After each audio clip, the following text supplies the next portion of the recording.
Philip Dunne. Thank you very much, Madam Deputy Speaker, and it's a pleasure to follow the honourable member for Islin, and I actually welcome what he said about trying to work cross-party to solve this problem, and that, frankly, is what I have been doing, Madam Deputy Speaker, since this Parliament began. Indeed, I don't want to dwell on the private member's bill that I introduced over 3 years ago, but it is surprising that it's taken the honourable gentleman, the member for Oldham West and Royston, 3 years to come up with his own private member's bill, which suggests to me, once you've read it, that he has not read the Environment Act that was introduced by this government a year and a half ago. It was one of the weakest documents I've ever seen, and it was clearly concocted and manufactured purely for the purposes of this debate. And as he said himself in his own opening speech, it was actually introduced in order to benefit Labour candidates for the parliamentary election, whenever that comes, and current local elections next month. So the political opportunism is indeed shameful. However, in the spirit of seeking to focus my remarks on something useful, I am going to try to dissect some of the specific errors as I see it in this bill. First of all, as my right honourable Fred said in her remarks, the first clause talks about water quality monitoring requirements. The Environmental Audit Committee report that we undertook 2 years ago, Water Quality in Rivers, specifically called for improved monitoring of our waterways. We've heard already that that was introduced as a direct result of the Conservative then Rivers Minister, Lord Benyon, to introduce monitoring, and we're nearly at 100%. We called for monitoring upstream and downstream of the impact of discharges into rivers, and that's precisely what was included in the bill. This proposal seeks to accelerate that clause to bring it in effect from the 1st of October. That is completely unrealistic. We haven't yet agreed the technical specifications to be able to test the water for the 4 parameters, so there is no supply chain in place to be able to do that. Hopeless.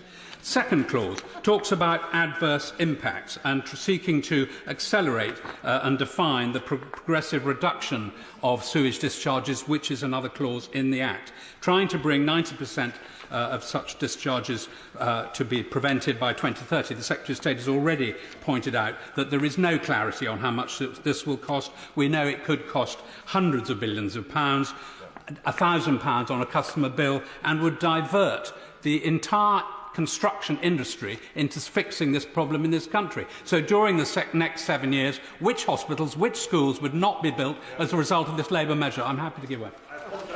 The right honourable gentleman, but he's making that extraordinarily important point about finding the balance of attracting investment into companies while ensuring that work is delivered to ensure that we are addressing this problem. Do you think we can go further into encouraging water companies to keep that balance in order? Come on to that in a moment. He makes a very valid point that in order to invest the billions of pounds that are in the sewage reduction plan, the water companies can't put that. There's not enough dividend income to pay for that, as the Labour Party fancifully suggests. They can't put all that bill onto customers, so they have to be able to go to the markets that are actively looking to invest in green projects of this nature. So the money is there, but it's only through the private sector that this will actually get delivered, in my view. So he talks in the third clause about financial penalties, and Labour calling for penalties for the use of storm overflows.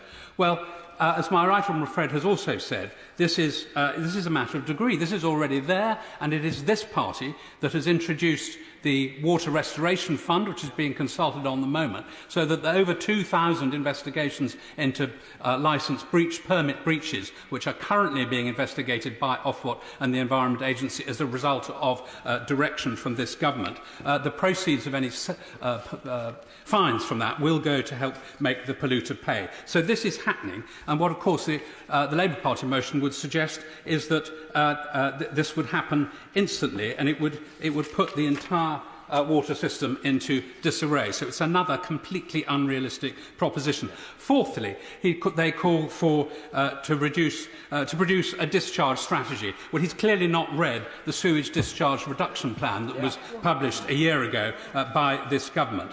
Finally, he calls for there to be a legal obligation to consult with Welsh ministers. Well, frankly, we've just heard the appalling performance under the Welsh Government of Welsh Water in Wales. And just to add to the clarity of the House, of the 83,000 spills in Wales, that represented almost 22% of the total spillages across England and Wales. It is, as far as when I last looked, the Welsh population was around 5% of the UK, not 22%. It's a hopeless case, a hopeless example, and the last thing we should do is take advice from the Welsh Government.